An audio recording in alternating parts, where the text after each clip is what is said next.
All right, so we are sitting in some full moon energy. If you probably feel it. Things are getting weird, and it's because we have an eclipse. So it's not just a full moon, it is an eclipse as well.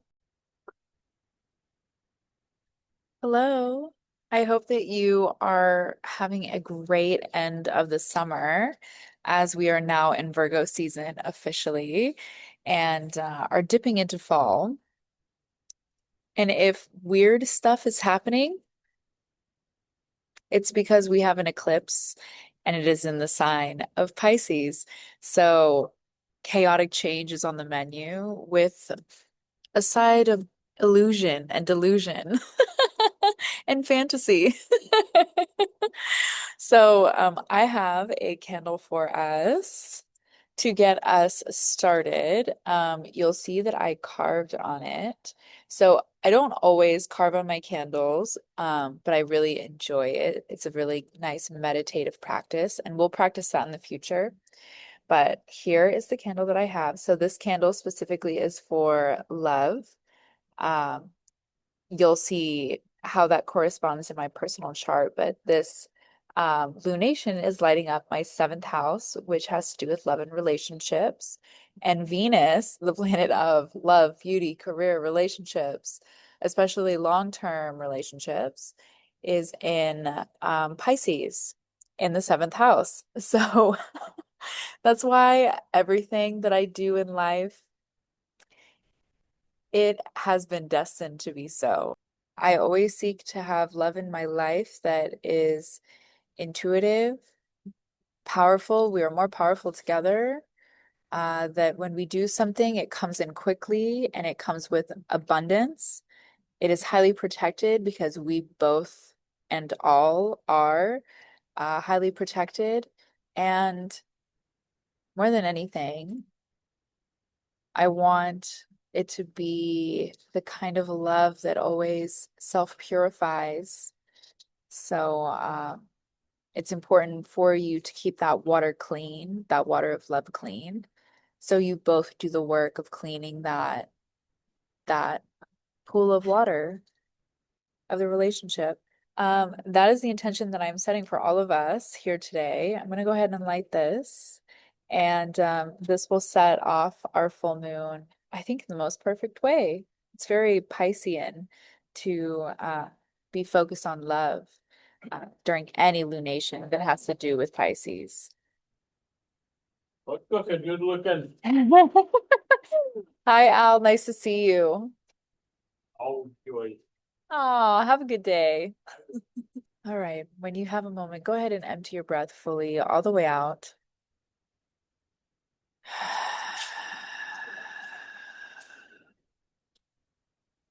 And when you get to the bottom, hold for a moment before taking in the deepest breath that you've taken all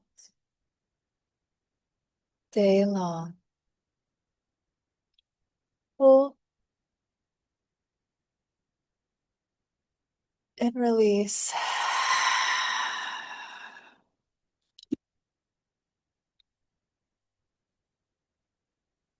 So, of course, with being Pisces, we are working with the sign of water. So, we do have an activity with water today.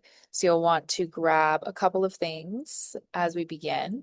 You will need some kind of vessel of water, a pen, and something to write on.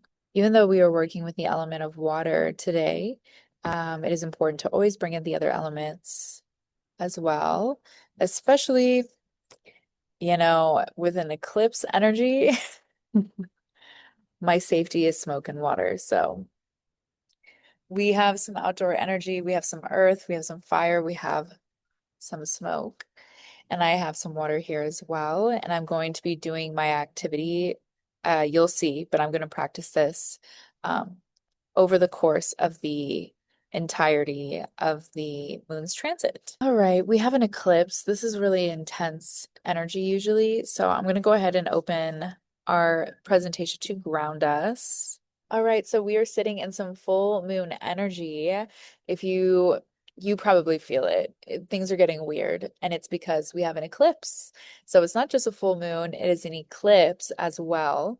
So this eclipse is happening on the 7th, again on Sunday. For us on the Pacific Coast, this is happening at 11:08 a.m. Pacific Standard Time, which means that you are in the afternoon on the East Coast, 2:08 p.m. Eastern Standard Time. And it will be taking place exactation for 82 minutes in totality, is when the full amount of time of the eclipse is happening. Now, we have been feeling the eclipse energy actually since the end of August, but it's getting close to the most potent time window because eclipses are such intense energy. And then it's also really lighting up energy that has to do with other big planetary movements in the sky. A fancy word here is aspecting, meaning that it is making a pretty angle or a tense angle, or a planet is going in retrograde and is coming into contact by a certain degree with another planet. We'll get into that later. We don't need to right now. This is happening in the second decan of Pisces, 15 degrees, 22 minutes. So right snugly in the center of that second decan. So eclipses are a really powerful time. Let's just make sure that we're talking about that. This is our first eclipse that we are spending together. So this is really important. And I can share stories of like some things that have happened during eclipses that when you know more about what an eclipse is after this, you'll be like, oh, yeah, that makes a lot of sense why that would be something that happens during an eclipse. So this is a lot of unpredictable energy. It's usually met with a lot of chaos, especially if you haven't listened and done the work. Um, this is also a time of alignment. So how I mentioned fated change, right? So like pulling a card during a board game and moving clear across the board to a spot that lands you into a bunch of points or awards you something or a new skill set that it gives you an advantage in the game. For example, whatever it might be. This is a time of being in alignment. So if you are not on the right path, you get picked up by the universe and put back on the correct path. Or if you keep making those decisions that keep you stuck in the same cycle, either you experience a death of some sort, meaning something being taken away or something removed from your contact. Um, you might get sudden clarity. You might all of a sudden have a realization or information might come into play in a new way. So, for example, one of the most, this was one of the first times that I had ridden an eclipse consciously. So I knew I was learning, I should say this, I was learning what an eclipse was and was going into this eclipse and was observing what was happening. So, for background, if you've listened to my podcast, you might have heard the episode Thank You, Mr. Moon. I was on a previous podcast with a friend of mine where I had told a story about the same person that inspired that podcast episode. But what ended up happening is, uh, spoiler alert, we had sex. Then he like disappeared. And I was like, why did this person that we had this like really beautiful, intense connection, why did this person just like disappear? Like literally became a ghost. So I like worked on, closing the wounds of my own heart by myself. I ended up going on a life-changing self-discovery journey that I'm forever grateful for. I'm glad that he disappeared, blah, blah, blah. However, during an eclipse, okay, now that you know the background. So during this eclipse, I got a message from a woman who had said that she knew who I was talking about in one of the episodes where I had spoken about this person or told a story about him. And that he had done something like that to her, and that she just wanted to let me know that she knew who it was. Then, it was a different me during that time, but I got pulled in by this person who then like ended up pulling information out of me, which, I know how to handle myself now, but I was just new how to podcast for the very first time. And she ended up being his girlfriend. And I didn't know that he had gotten back together with his girlfriend. So she had suspected that this is what she told me anyway. She told me that she had suspected that he had feelings for me and had been following me for a while and was just like waiting. So then, like, all of a sudden, I had this sudden clarity. It all made sense. Oh, now I know. Now, at the same time, this person was also lying and was toxic in a lot of ways. That I won't get into because it's not my life and it's not my story anymore. Right? But that's an example of sudden clarity happening during an eclipse, right? The answers that you have been waiting to get clarity on all of a sudden come to you, and they give you this potent power in order to make decisions. Purposeful chaos is what I wrote here. How I like to think about eclipses and prepare for them are basically don't plan things hardcore during that time. Don't find yourself in a state where you must be tethered to something, because you may find, like, be grounded, but you may find that this thing is not safe to be tethered to, and you want to be able to float um, amidst the chaos, if you will. When we come back from this eclipse and we go into the new moon, we'll have stories. So right now, this is just the information to get us into the guidance that we're working on. So this is a powerful time. And people are pulled in different ways as to whether you should do manifestations during this time or not. I personally see every single moment of every single day that you do anything is you working on manifestation. And I can talk about that a completely other time. Not now, but usually during eclipses, they say don't do magic work that is aimed towards manifestations. Um, Instead, what is recommended is to shed. So release, what would we do during a normal full moon, right? We shed, but we do it with the guidance of the universe. So we're not forcing something to shed. We're allowing the universe to give us clarity so that we can discern what must be shed in our lives for us to have a better access to our manifestations.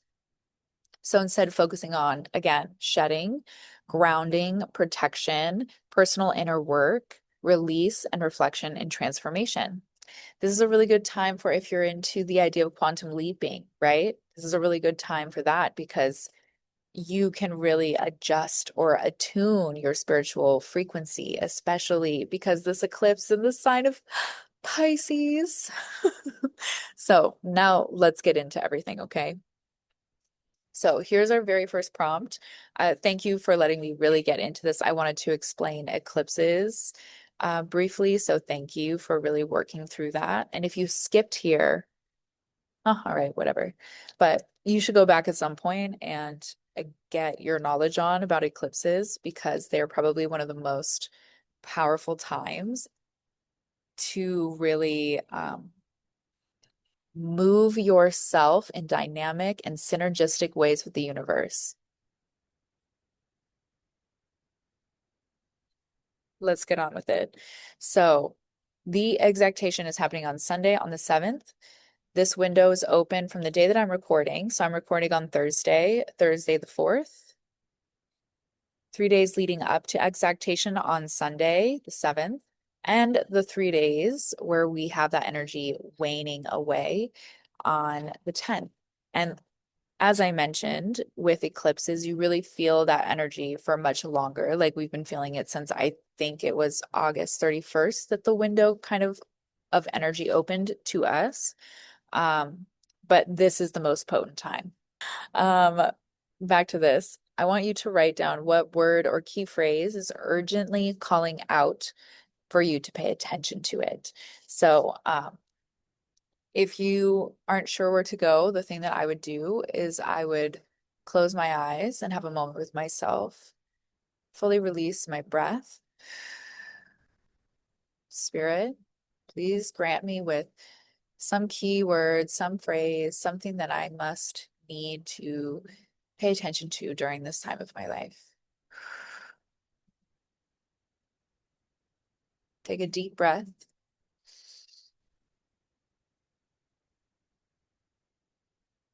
and release.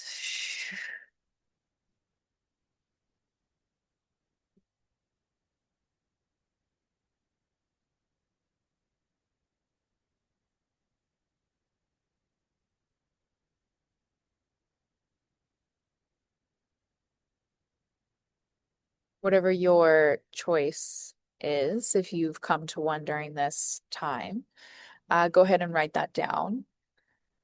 When I did mine, I allowed the word to come to me intuitively when I first started creating this presentation for this lunation. And mine was hand. And I didn't know why, but I didn't want to question it. And it came in the form of a hand with an eye on the palm.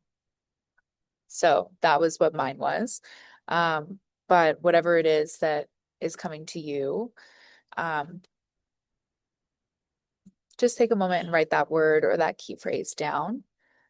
If you need or want more time, go ahead and take a moment here.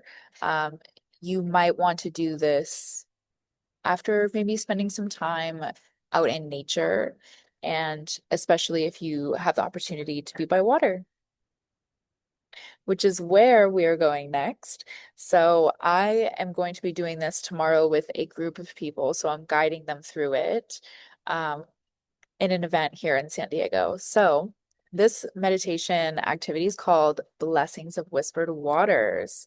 So I want you to find a body of water to commune with or journey alongside. This can be a stream. This can be literally the water drainage as it comes down in your neighborhood. If you have an urban area you live in, right? And the water comes down the sidewalk and the gutters, right? Like you can go for a walk. Even us city girls have to think of some ways, right? What I'll be doing is I live by Balboa Park. So I'll be going through the plaza and going by the fountains. But I could also do the ocean. I'm going to be doing the ocean on the 7th, but I really wanted something that could be accessible to more than one kind of living style. So we're doing fountains in my activity.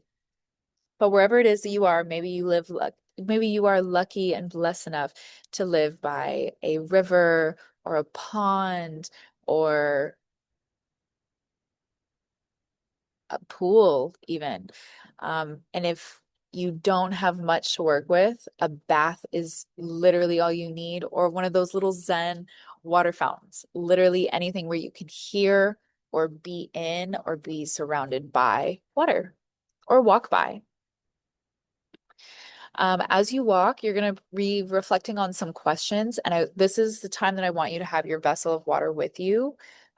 You are, of course, allowed to sip your water, but you want to be speaking into the water. So that is the main primary goal of this activity, is thinking meditation through walking and blessing water that you're going to drink. So, as you are walking through this activity, There will be questions to reflect on and then affirmations to whisper. And you can change the affirmations to what feels right. You can start adding thoughts or prayers and adding those to the blessings that you whisper into the water. But if you don't know, beautiful science has discovered that water has memory and literally can understand and remember the words that it comes across. So it's important that if you want to try this activity, I have really loved it, but and the water always does taste better, is to whisper blessings into your water. So, um, that's what we're gonna do in this activity. Please try to save some of your water or add to it on your walk, right? And continue whispering to it. But you don't want the vessel to empty completely. You always want to keep filling it if you're taking sips of it. And then before you go to sleep, please drink the water. And as you wake up, please write of any dreams, any visions, or any words that come to you upon waking. Okay? Hopefully, we understand the activity. You are blessing your water during your time of reflection. You are blessing your water. You drink your water. You sleep. Upon waking, you write down dreams, you write down visions, or any words or any thoughts you have upon waking. First thing you should do. So when you go to bed, you should have water, a notebook, and a pen. And I mean it. If you want this slide longer or to sit in my energy of being very stern about you actually doing this activity and writing the thing down, because it really does matter, then you can stay on the slide or go back. However, we're moving forward. So these are the questions. So this is your first question. If you have been here with me before, you also know that writing down these little titles that are in color. So we had one over here, eclipse word or phrase. That will just help you keep all your puzzle pieces together. This one is tethered fish. So this is your tethered fish question, and here is why. So if you can see up here, the Pisces symbol, the Pisces constellation is two fishes, two fish, swimming in opposite directions, but their tails are tethered for eternity. Okay, so now that you know that, your question is, where in my life am I feeling pulled in multiple directions? Where in my life am I feeling pulled in multiple directions?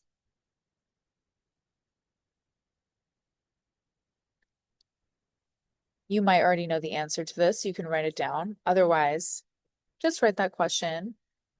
And you may have more than one area. I do. So go ahead and take some time to really think about this. If this question is really designed for you to go on a walk by the water and really give time and think about that. So it's better that you just write down the question. And then this is the affirmation that you're going to want to take with you as well.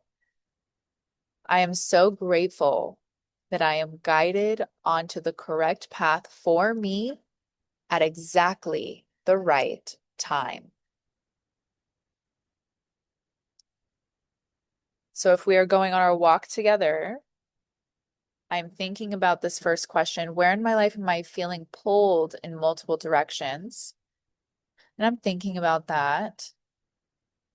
And as I'm coming to some understanding, I am also blessing my water. I am so grateful that I am guided onto the correct path for me at exactly the right time. If you want the slide longer to copy down the question and the affirmation, you can. Otherwise, let's take a look at this third prompt. So this is the wisdom body. So what part of my body is asking for attention? You may already have your answer, but you may need to listen in to your body, especially if you are an earth sign. Um, Oftentimes, earth signs are very attuned to their own physical bodies, but sometimes you just want to sit and listen. And then this is the affirmation that is going with that question. I am grateful that my body holds wisdom for my own spiritual attunement. So if we are on our walk together, we are thinking about and reflecting on this first question: what part of my body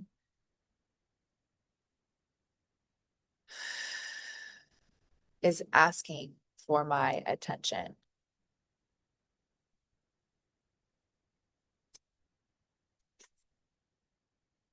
And the affirmation that I am blessing my water with: I am grateful that my body holds wisdom for my own spiritual attunement.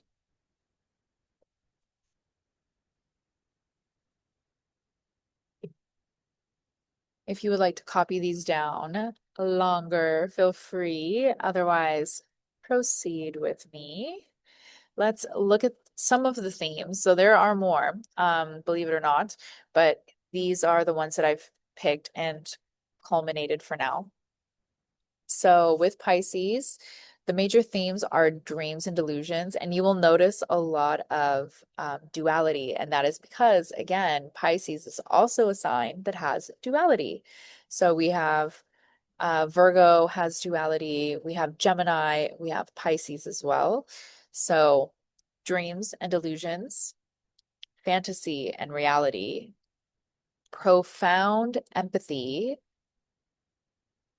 art or artistic ability, anything that has to do with imagination, the senses, and especially sensitivity. So being sensitive in some areas or experiencing something new through the senses, for example. Spiritual attunement.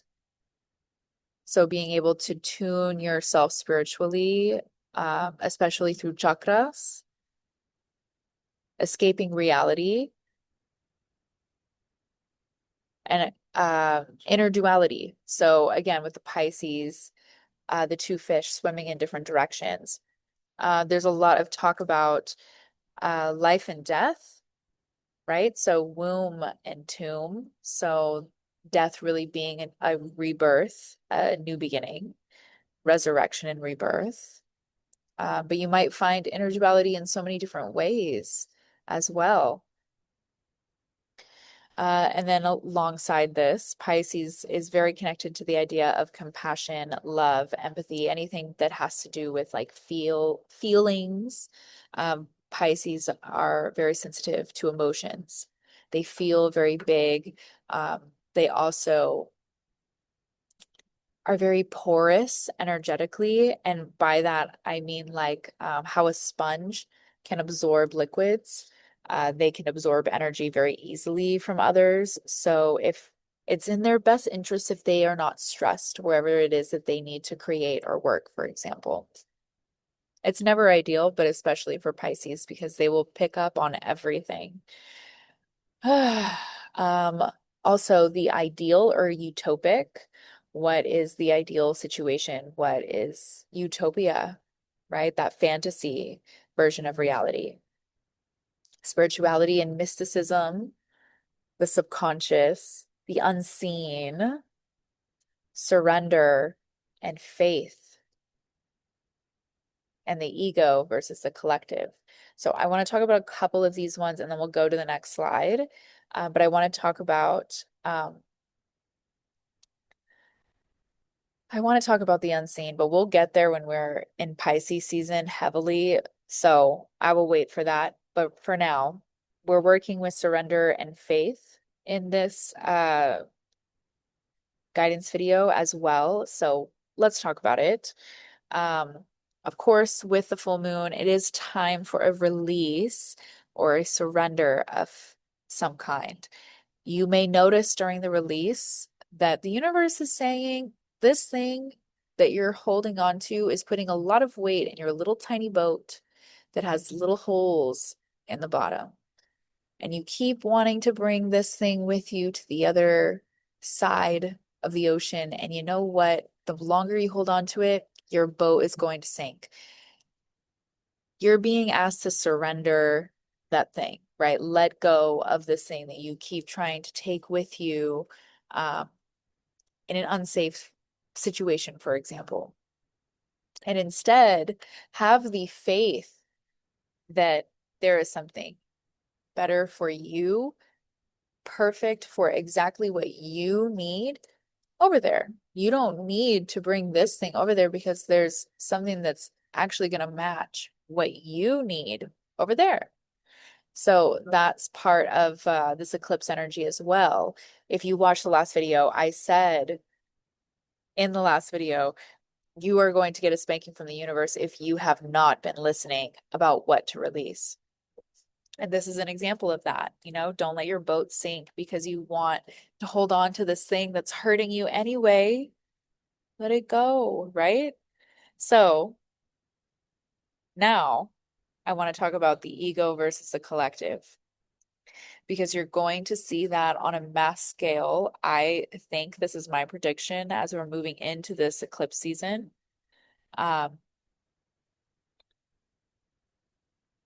Part of the Pisces themes have to do with the idea of the ego versus the collective.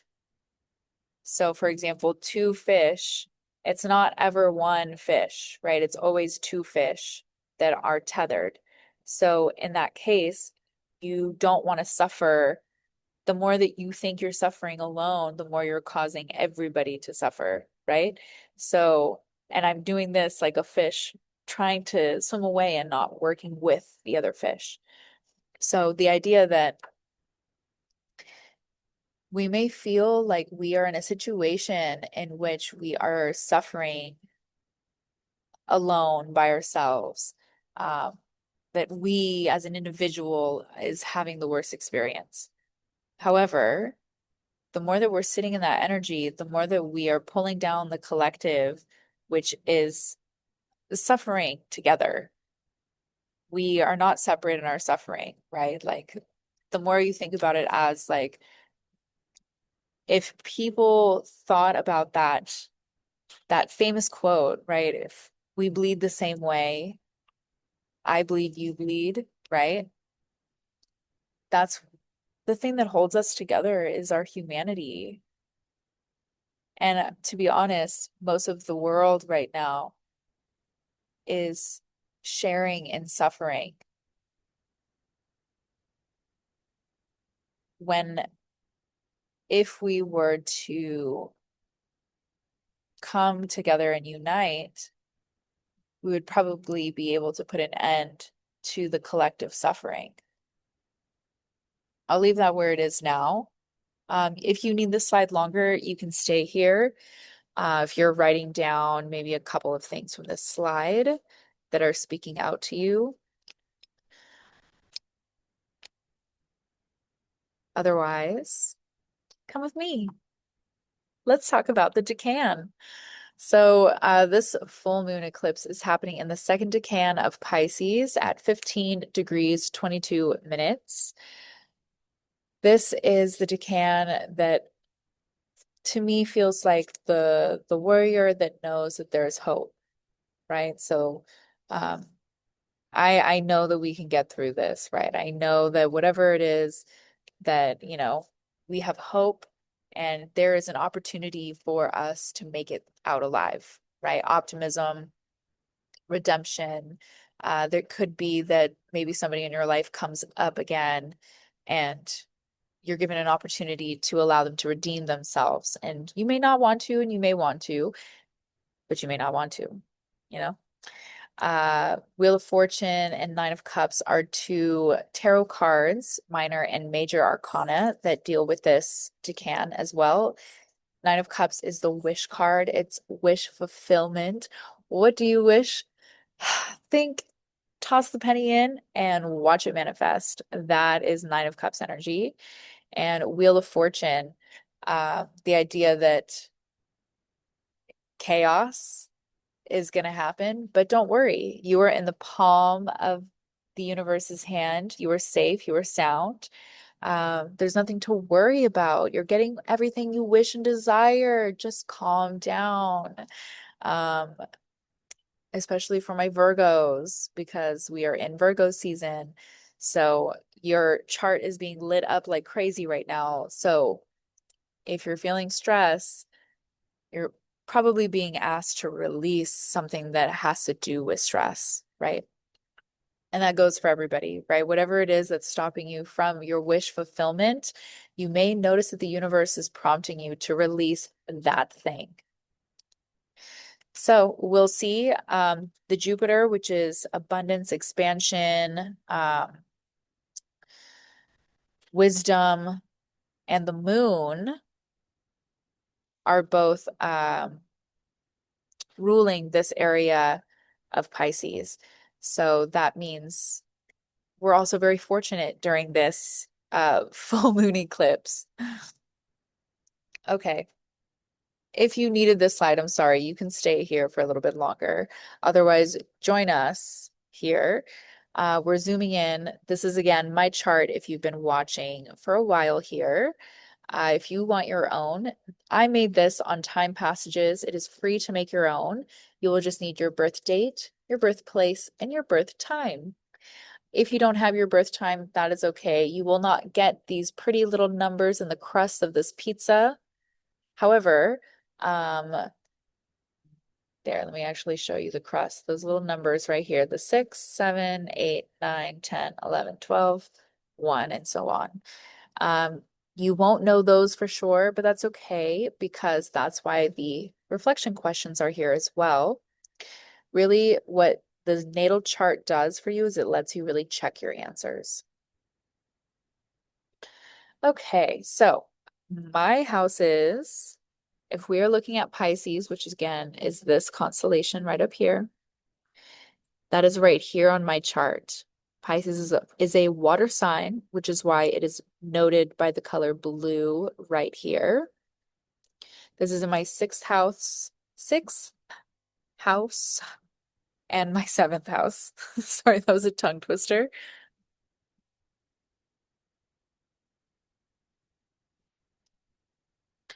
So wherever this blue line, right, wherever Pisces is in your chart, you'll want to write down those house numbers. So mine is the sixth house, the seventh house.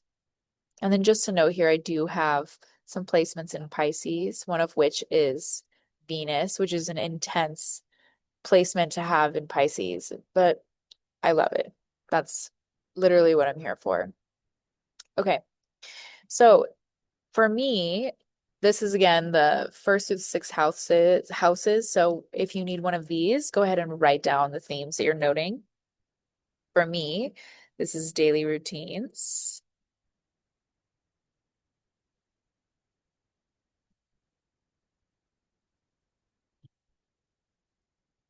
Health and service to others. If you need this slide longer, go ahead and stay here, but I am running out of daylight, so we are moving over here. So the 7th through the 12th houses. So whichever ones you need here, please write down your themes. Mine is in the 7th house, which is relationships,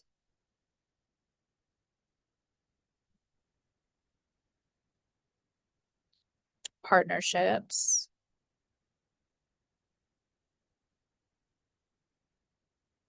and basically intimacy, one-to-one interactions. Okay. If you need this slide longer, please stay here. Otherwise, let's go right here where we can look at all the puzzle pieces. So now we are going to put the puzzle pieces together. So I have mine written down. This is where you want to make sure you've answered all of your questions. Some of these go together. So for example, and some of them don't have an actual question, like the meditation with water, which you still haven't done unless you paused the video and did it. But I'm going to give you a second to answer these questions. And then I want to talk about 217.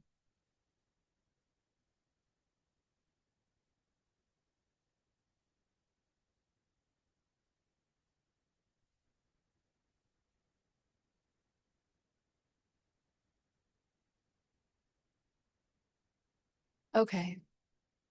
If you want more quiet time, you can pause me. But don't forget to whisper your intentions in your vessel of water and drink it before bed. And if you want to try to do the numerology tactic that a lot of people are trying, which is so each number has a different message or value system behind it. I chose 217. You'll see really long ones as well for like abundance of money and things like that. I chose 217 for this specific water blessing because it is about you feeling guided on your spiritual path. And I wanted that for you, and to feel protected on your spiritual path. Because it is eclipse season, so you might not see where you're stepping. Does that make sense? So if you want to do that, a way you can do it is if you have like a paper cup, you could write 217 on your cup, but you can also literally, I would use a glass cup and I would write it on a piece of paper and put the glass on top of it. And that is how I'm going to do mine. Okay, so you should have all your puzzle pieces ready. Let's go to the next slide. The glass of water is here to remind you to drink water and to do. Good work. Oh, thank you so much. So the glass of water here is to remind you to drink your water and to make sure that you do the water part of your ritual where you're saying your affirmations and do your meditation. So here is where you're putting your answers. So as this full moon eclipse allows me to align with my chosen path, I choose to surrender blank. That direction, that's the tethered fish question. Where in your life are you being pulled in multiple directions?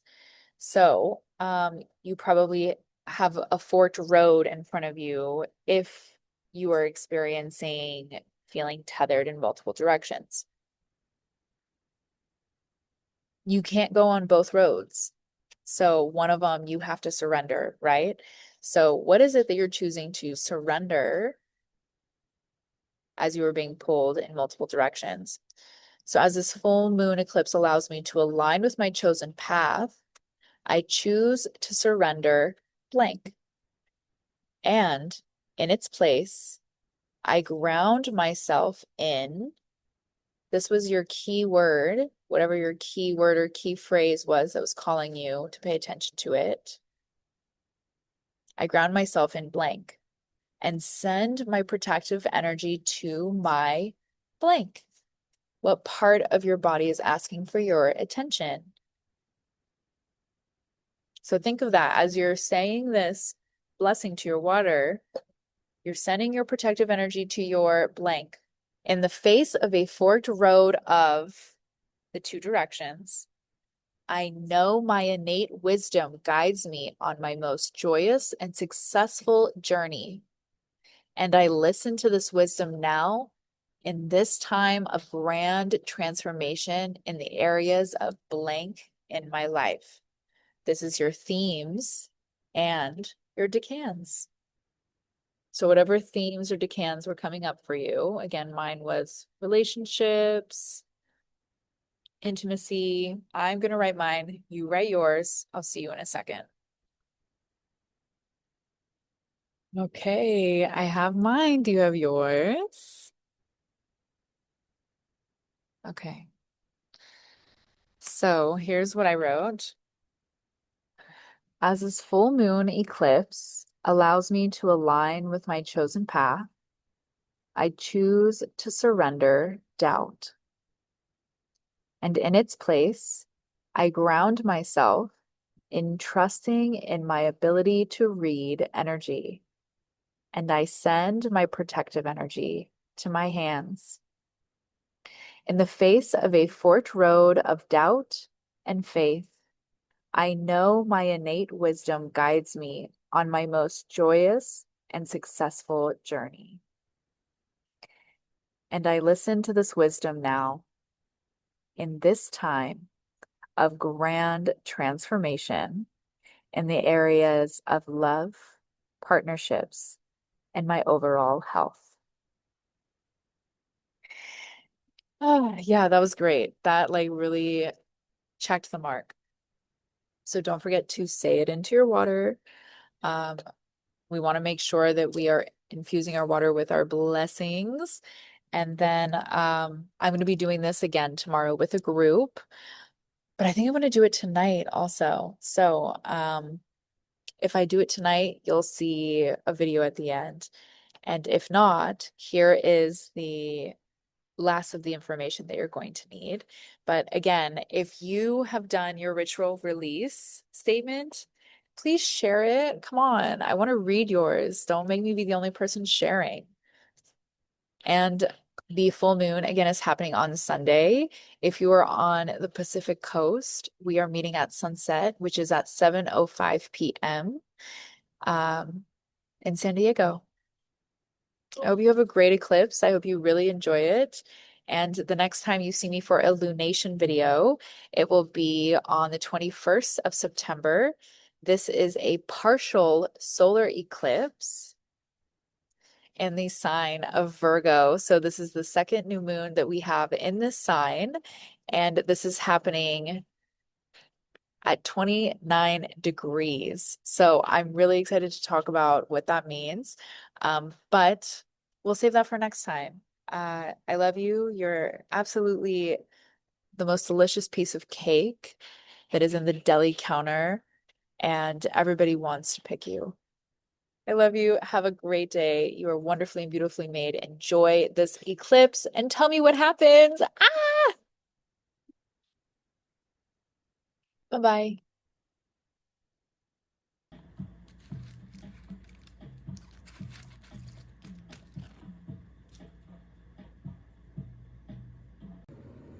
Okay, do you see it?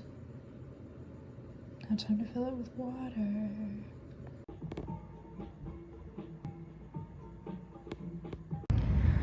All right, we are in Balboa, and I love this park so much.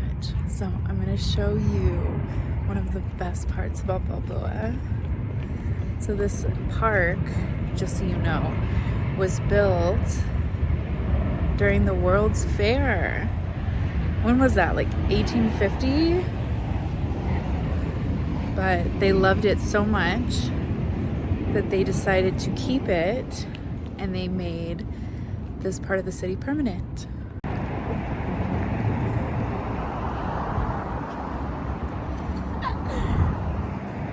Come with me. I will show you where to go. It's so beautiful here. So during the World's Fair, they dug all of this out, and they were going to make a moat and put canals under the bridge, because under here there's big arches under this bridge, so there was going to be gondolas going underneath. However, they decided to not do that after all, and that's why our highway, the 163, comes right underneath our bridge.